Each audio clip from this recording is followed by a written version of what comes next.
안녕하십니까, 김용수입니다. 그 진달래 산천 얘기를 제가 한 차례 했는데요. 옛날 그 김지아의 황토를 놓고도 그때는 이미 70년대 후반이 됐는데도 그것이 빨치산 이야기냐 아니냐 가지고 얘기가 많았었어요. 사실은 오랫동안 금기된 소재죠.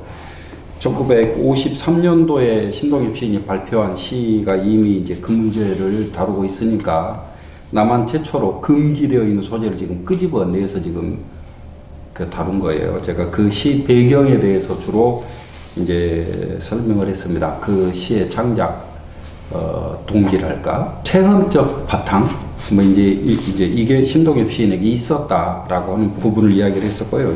이제 오늘은 시 내부에 대해서, 그러니까 진달래 산천이라는 시에 대해서 얘기를 해볼까 합니다.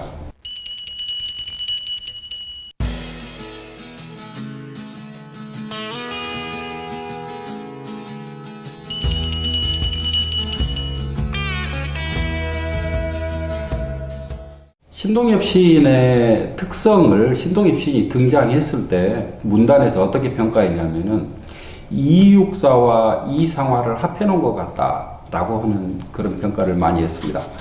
아주 그 엄숙하게 정말로 긴장이 살아있게 사나이의 육성, 뭐 하여튼 그런 육성이 이제 껍데기는 가라를 비롯해서 누가 하늘을 보았다는 거 이런 데서 이제 마치 이육사의 기상을 보는 듯한 그런 외침이 출현한다면은 이야기하는 쟁기꾼의 대지를 비롯해서 꽤 많은 숫자에서는 또 경어체를 사용해서 빼앗긴 들에도 봄은 오는가 뭐처럼 또 이제 그런 분위기를 가진 시들이 있습니다. 진달래 산천도 그런 어조를 가지고 있는 시죠.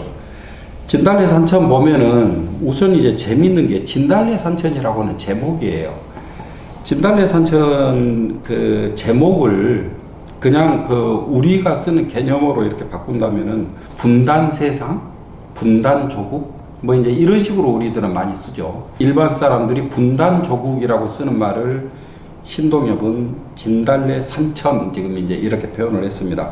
산천은 세상이라고 하는 말이에요. 진달래는 지금 그 분단이 낳은 아픔을 표현하기 위해서 지금 진달래를 끄집어 드렸습니다. 신동엽 시인의 그 아주 큰 특징 중에 하나가, 그래서 그 어떤 문제를 표현할 때 이렇게 하는, 이거를 대유법의 일부이죠. 대유법, 그러니까 뭐 사물의 일부나 특징을 들어서 그 사물을 이렇게 드러내는 방법. 그 중에서 이제 대유법에 이제 환유법과 제유법이 있다면 주로 이제 제유법이 이제 신동엽 시인이 사용하는 빼앗긴 들에도 봄은 오는가, 빼앗긴 강토에도 봄은 오는가, 이거를 그 강토, 강산, 이것을 이제 그냥 들 이렇게 설명하듯이 그렇게 놓고 보면은 이제 시를 한번 이제 읽어볼게요. 길가엔 진달래 몇 뿌리 꽃 펴 있고, 지나가는데 진달래가 몇 뿌리 펴 있어요. 원래 사실 이 시는 어디서 구상했다고 들었냐면은 제가 부소산에서 친구 구상해라고 하는 친구 같이 부소산을 걷다가 주검을 하나 발견해서 거기서 얻어서 착상한 시라고 그럽니다. 사실은 부소산 거기 안에 고란사라고 하는 절이 있는데 보도연맹이라고 하는 사건이 있어요. 옛날에 좌익 활동을 하다가 전향한 사람들인데 그 사람들을 특별 관리를 따로 해오다가 전쟁이 일어나니까 피난 가면서 전향한 사람들임에도 불구하고 다 그냥 총살을 시키고 지나갑니다. 죽이고 지나가죠. 학살 사건이죠. 그러니까 부여 쪽에서는 고란사로 끌고 가서 죽였다고 그래요. 그러니까 부소산에 그런 주검이 많이 얽혀 있는 지금 이제 산인 거예요. 부소산은 소나무가 있는 산입니다. 제가 백무산 시에서 읽은 것 같아요. 제 기억에. 진달래는 반드시 소나무가 있는 산에서만 꽃이 핀대요.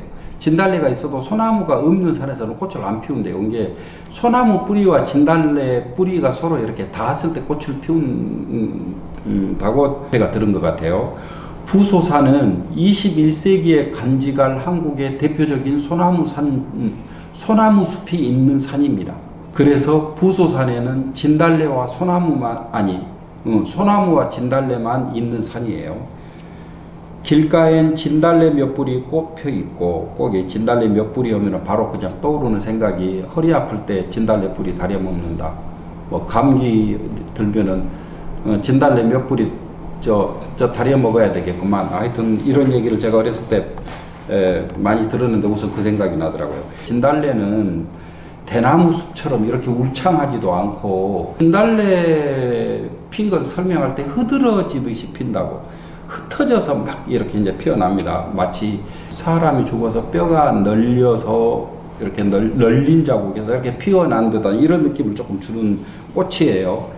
바위 모서리엔 이름 모를 나비 하나 머물고 있었어요. 예, 바위 있는데 나비, 이게 꽃도 피고 나비도 날고 지금 이렇게 하는 산천입니다. 봄철에 진달래가 피어있는 철이야말로 언젠가 김소월이 비단안개라고 하는 그 시로 노래를 했듯이 그 봄 기운이 가득 차 있는, 온 천지가 봄 기운으로 가득 차서 고요하고, 그러면서도 뿌리 있는 데서는 그냥 그 생명이 약동하는 막 그 봄 기운이 이렇게 대지 위로 뚫고 올라오는 이런 시기예요. 시기상으로. 둘째 연에 잔디밭엔 장총을 버려 던진 채 당신은 잠이 들었죠. 지금 장총을, 잔디밭에, 그런 잔디밭에 생명이 약동해서 진달래가 팍 피어오르는데 지금 장총을 버려 던진 채 잠이 들었어요. 이게 장총, 죽어서 지금 장총이 지금 이제 옆에 있는 거예요. 이 장총은 M1 소총, 한국전쟁 때 사용한 소총이 긴 총, 이렇게 쏘는 총이 M1 소총입니다. 지금 그걸 장총이라고 불러요. 잔디밭엔 장총을 버려 던진 채 당신은 잠이 들었죠. 햇빛 맑은 그 옛날 후고구려 쪽 장수들이 의형제를 묻던 거기가 바로 그 바위라 하더군요. 저 신화를 연상해서 신화를 차용했다고 제가 어디서 읽은 기억이 나요. 근데 제가 읽을 때는 어떤 느낌이었냐면은, 후고구려적 장수라고 하는 말은 그냥 빨치산이라고 하는 말로 그렇게 읽히더라고요. 저는 고구려, 후고구려, 우리가 저기 이야기할 때 저 전라도 보고 백제라고 하고, 경상도 보고 저 신라라고 하고, 그러면 평양 일대 이쪽 보고는 저기 고구려라고 하죠. 그 후고구려적 장수들이 의형제를 묻던 거기가 바로 그 바위라 하더군요. 그래놓고 그 다음 연애가 기다림에 지친 사람들은 산으로 갔어요. 이게 이제 아주 이제 문제적인 표현 중에 하나입니다. 우리나라의 가장 명산을, 그 지리산을 가장 명산이라고 합니다. 지리산에 나 있는 수많은 길들은, 사람의 길들은, 저 길들을 놓은 사람들이 동학농민혁명 때 숨어 들어간 사람들이라고 그래요. 그 다음에 이제 빨치산들이 들어가서 이동해 다니면서 생겨난 길들이라고.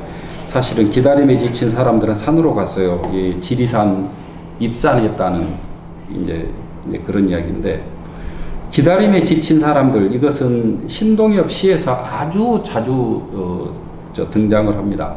봄의 소식, 봄문 이런 데서 보면은 봄의 소식에서도 다대포에서 쓴 시인데, 그때도 사람들이 봄은 발병났다커니, 뭐 이를테면 봄은 죽었다커니 살았다커니 막 이제 이게 봄에 대해서 그렇게 얘기를 많이 하는 거를, 그 구원의 시간을 기다리는 것을 그 봄을 기다리는 것으로 신동이 그렇게 표현하고 있다고 제가 얘기를 했는데, 이 구원의 시간을 계속 기다리고 아무리 기다려도 오지 않아요. 이게 피해서 달아날 수밖에 없어요. 그래서 기다림에 지친 사람들은 더 이상 기다리지 못하고 산으로 입산을 하게 됩니다.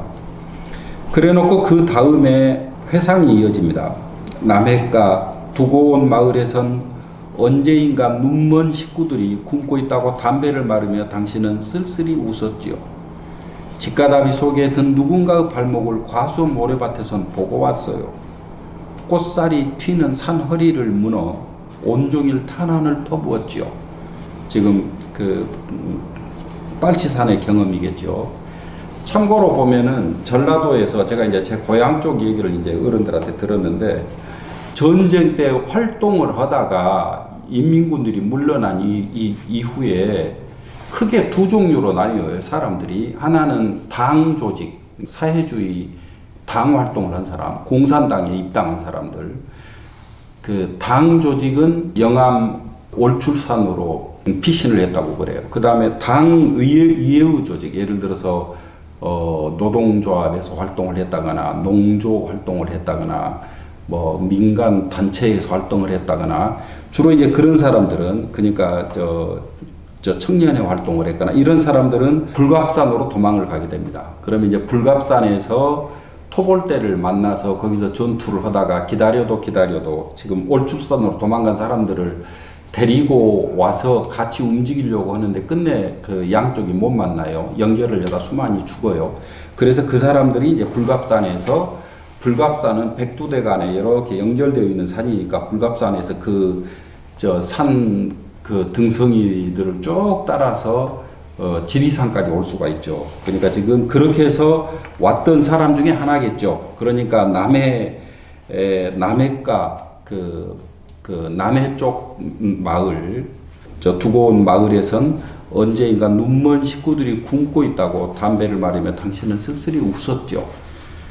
직가다비 속에 든 작업화 속에 든 누군가의 발목을 과수원 모래밭에서는 보고 왔어요. 꽃살이 튀는 산 허리를 무너 온종일 탄환을 퍼부었지요. 지금 꽃살이 튀는 산 허리를 무너 온종일 탄환을 퍼부었지요. 지금 탄환이 막 쏟아져서 진달래에도 막 탄환이 쏟아진 거예요. 그걸 꽃살이 튄 산허리 이렇게 지금 표현을 했어요. 이 꽃살이 튄 산허리가 탄환을 퍼부어서 무너진 거죠. 지금 이렇게. 그래놓고 또 시는 역시 노래이니까 반복해서 또 이제 설명을 합니다. 길가엔 진달래 몇 뿌리 꽃 펴 있고 바위 그늘 밑엔 얼굴 고운 사람 하나 서늘히 잠들어 있었어요.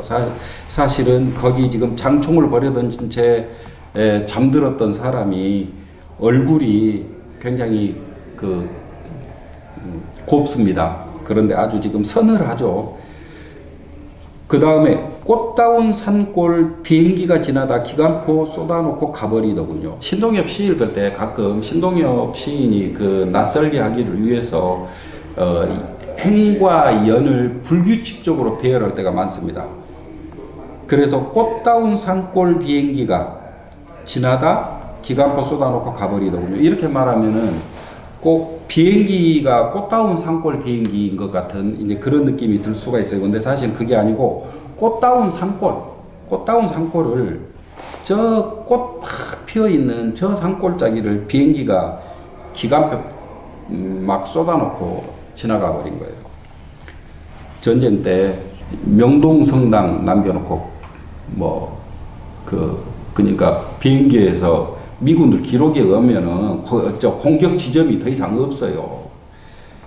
특히 이제 북쪽 지역은 그 평양에 집 두 채 남겨놓고 다 폭격됐다고 이제 그렇게 보고될 만큼 정말로 많은 폭격이 이루어집니다. 제가 황석영 선생님한테 들었던가 시인 정주용 시인도 올북에서 남쪽에서 오랫동안 금지돼 있었었죠.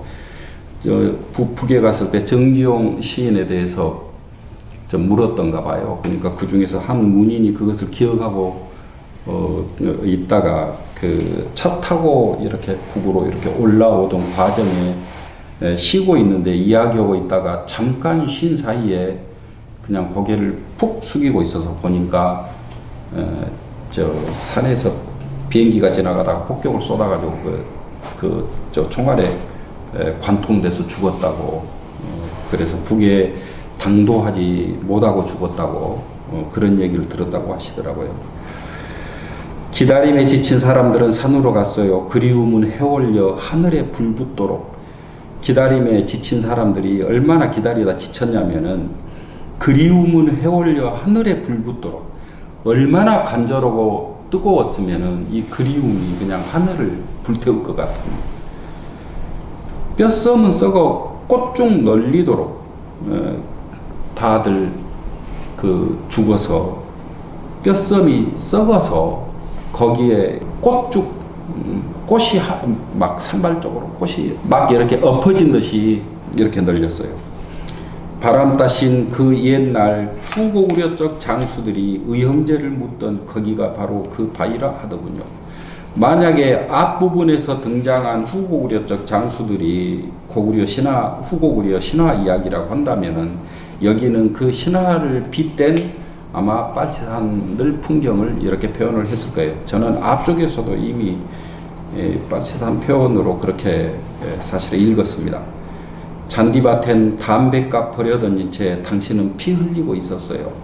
이런 게 이제 비극이죠. 동사형의 상태잖아요. 지금 이 인간이 담배를 피우려고 담배를 꺼내 가지고 아마도 피우려고 혹은 부싯돌로 불을 붙이려고 했든지 그 순간에 아마 기관포를 맞고 죽었겠죠. 그러니까 담배값 그냥 그대로 버려던진 채 그냥 피 흘리고 그대로 죽어버린 한 젊은이의 죽음, 전쟁 때 입산했던 한 젊은이의 죽음을 그 죽음이 가지고 있는 비극. 지금 이 시에서 중요한 것은 미군과 인민군 어느 한쪽을 편들거나 평가하거나 이러는 게 아니고 분단 체제의 남쪽 이데올로기, 북쪽 이데올로기 어느 한쪽을 편들어 있는 게 아니고 진달래 산천, 그러니까 그 자연 위에 이 자연 위에는 여기는 생태 공동체, 문화 공동체가 펼쳐지고 있는 건데 이 자연 위에 서로 경쟁하고 있는 이념으로 똘똘 뭉쳐진 어떤 체제들이 충돌해가지고 그 속에 놓여 있는 사람들을 이렇게 비극 속에 빠뜨리는 이 비극을 노래한 시, 이게 신동엽의 진달래 산천입니다. 진달래 산천이라고 하는 말은 게 분단의 비극을 안고 있는 강토, 국가, 뭐 이제 그것을 이야기한 시라고 그렇게 생각이 됩니다.